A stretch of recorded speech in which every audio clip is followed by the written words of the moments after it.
सतगुरु, यदि तुम गुरु के निकट अनुभव नहीं कर रहे, तो यह तुम्हारे ही कारण है। तुम्हारे मन, तुम्हारी धारणाएं, तुम्हारे अहंकार के कारण। जो कुछ भी तुम्हारे लिए महत्वपूर्ण है, अंतरंग है, उसे गुरु के साथ बांटो।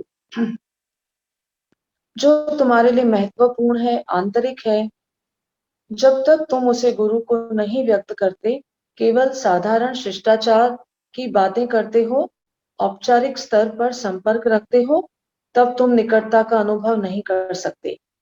आप कैसे हैं, कहाँ जा रहे हैं, सब कैसे चल रहा है, ऐसी नियमित और ऊपरी बातें गुरु के साथ मत करो, और अपना हृदय खोलकर मन की गहराइयों में समाई अपने जीवन की आंतरिक व महत्वपूर्ण बातें करो। केवल अनावश्यक, महत्वहीन या सांसारिक बातें न करो।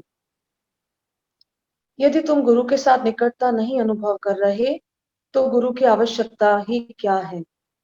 वह तुम्हारे लिए केवल एक और बोझ है। तुम्हारे पास पहले ही बहुत से बोझ हैं।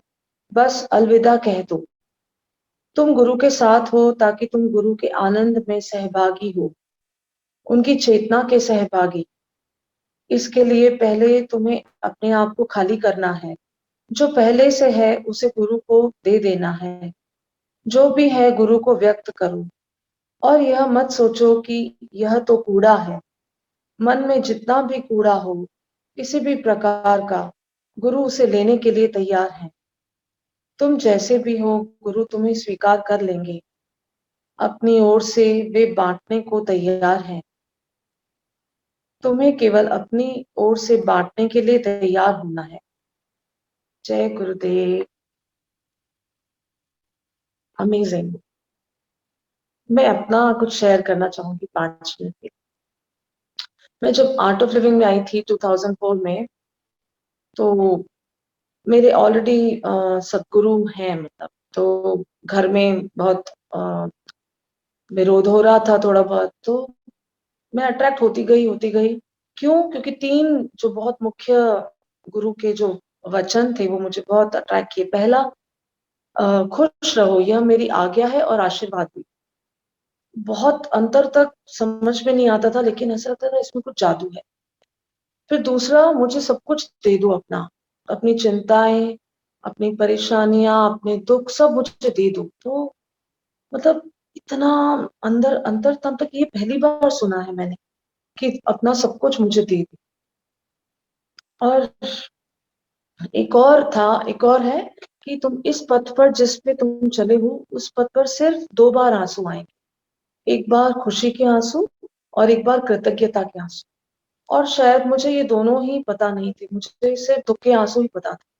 तो मुझे बहुत अट्रैक्ट हुआ और मैं चल पड़ी, चलती गई और चलती जा रही हूँ। तो सबको सतगुरु मिले। और फिर मुझे जो मुझे विरोध हो रहा था मेरे घर में, तो मेरे फादर ने बताया कि गुरु का फिजिकल बॉडी में होना बहुत जरूरी है। ऐसा गुरु ग्रंथ साहिब में लिखा हुआ है। क्योंकि जो आपके मन में प्रश्न आ रहे हैं, क्योंकि आप एथेरियल बॉडी, क्योंकि हमारे गुरु जो है वो बॉडी फॉर्म में नहीं थे। तो ये मुझे बहुत अच्छा लगा, क्योंकि आप उनसे तभी कनेक्ट हो सकते हो जब आप फिजिकली आपको आपके क्वेश्चंस के आंसर्स मिलते जाए।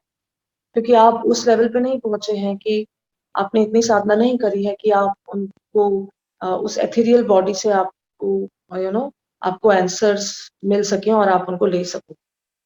तो मेरे पापा ने मुझे बहुत किया कि नहीं, कोई बात नहीं। तो फिर मैं चलती गई। और फिर एक बहुत अच्छा, किसी ने पूछा, क्योंकि बहुत सारे जुड़ते जा रहे हैं, अभी हम देख रहे हैं क्रिश्चियंस भी हैं, मुस्लिम्स भी जुड़ रहे हैं, मुसलमान भी। मुझे पहले पता चला था 2010 में कि पाकिस्तान में भी 10 to 12 टीचर्स हैं। तो सबको कोर्स कराएं, बहुत ही सुंदर कोर्स है, और सबको लेके आए। और हम भी इस पथ पर खूब आगे बढ़ते रहें। और गुरुदेव ने कहा ही है कि मैं मंजिल तक पहुंचाऊंगा आपको हाथ पकड़ के। तो पकड़े रहें ये दामन गुरु का, और आगे बढ़ते रहें हम सब मिलके संगच्छत्वम।